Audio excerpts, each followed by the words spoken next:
Live from beautiful downtown Redwood Shores, California, it's the EA Radio Show with Tony Bruno.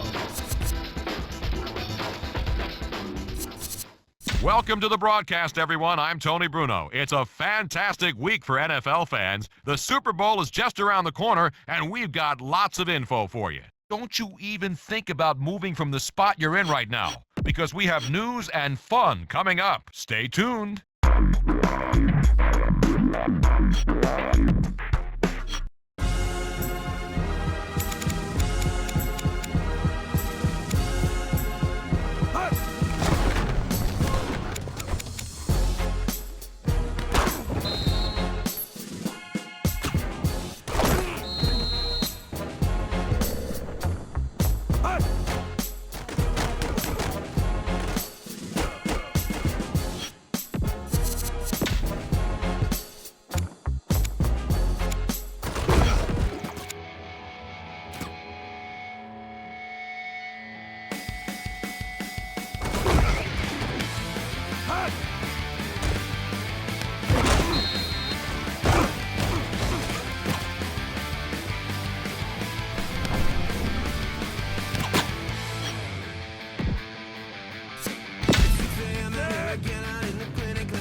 Okay, listeners, now is your chance to get on the phone lines and tell us about something you think is good or bad with the NFL. Hi, you're on with Tony Bruno. Hey, Tony, thanks for taking my call. What's your take on quarterbacking in the NFL these days? I'm absolutely fed up with all the mistakes these guys are making, and good quarterbacks are making these mistakes, just not just all the crummy guys. They're throwing into double and triple coverage. They're locking on to receivers. They're not looking off DBs. They're running backwards when they're trying to avoid a sack. I mean, you're just seeing some really, really bonehead decisions by these quarterbacks. Tony, it amazes me how this happens each week, week in, week out. The good guys, the bad guys. There's just no consistency to a quarterback's play. Sure, there's the Bradys and the Mannings, but they seem like they are in the minority, whereas you got just a whole host of other guys making goofy plays, and it's just costing teams wins. What do you think?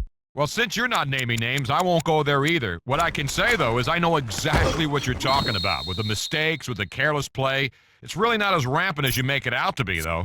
I don't see it as an epidemic or the wave of the future. I think there's a handful of guys in the league who make mental errors sometimes, but they continue to show improvement, and someday they won't make those types of blunders you're referring to. For example, when certain quarterbacks scramble and they stick the ball out there carelessly, that's a definite mistake, but I think we'll start to see less of that. It's part of the learning curve in the NFL. As far as other types of errors, though, a lot of times it's because the quarterback's not getting protection. You rush any quarterback straight up the middle and get hands in his face, he's going to make mistakes, and he's going to turn the ball over on occasion. Hello, what do you have for us today? Tony, hey man, thanks for the line, thanks for the time. Listen, what I wanted to talk to you about was the job of an NFL scout. Get your take on how important you think that role is in the grand scheme of things, because I, for one, think it's one of the toughest jobs in football. I mean, probably in all sports, really. So you're an NFL scout. You have to constantly travel. You're taking meticulous notes. I mean, you are watching every move that these guys make. You got to be extremely observant. It's like they're kind of like a writer in that regard. And, you know, I'm a journalism student, so I can appreciate their attention to detail, Tony.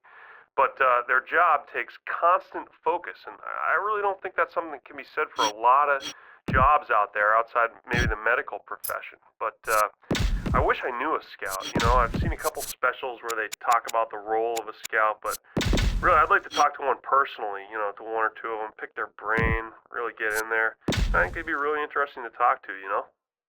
I hear you. Scouts do have a tough job. It's one of those jobs that gets very little recognition, at least in the public eye. Most teams have a pretty good-sized scouting staff, and they take their job seriously.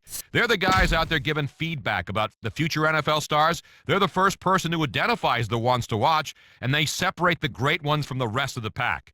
It all kind of starts with them, really. They're the talent evaluators. They bring players to the team's attention. And if it wasn't for scouts, small college players would have little chance of making it to the NFL, or at least even getting drafted. No T.O., no David Patton or Darren Sharper. The list goes on and on. Anyway, we're out of time for this segment. Hey, we appreciate the call. Thanks for tuning in today. Congratulations once again to the conference champions. We've got one more show for you, so join us next week as we wrap up the Super Bowl and put the punctuation on an outstanding season.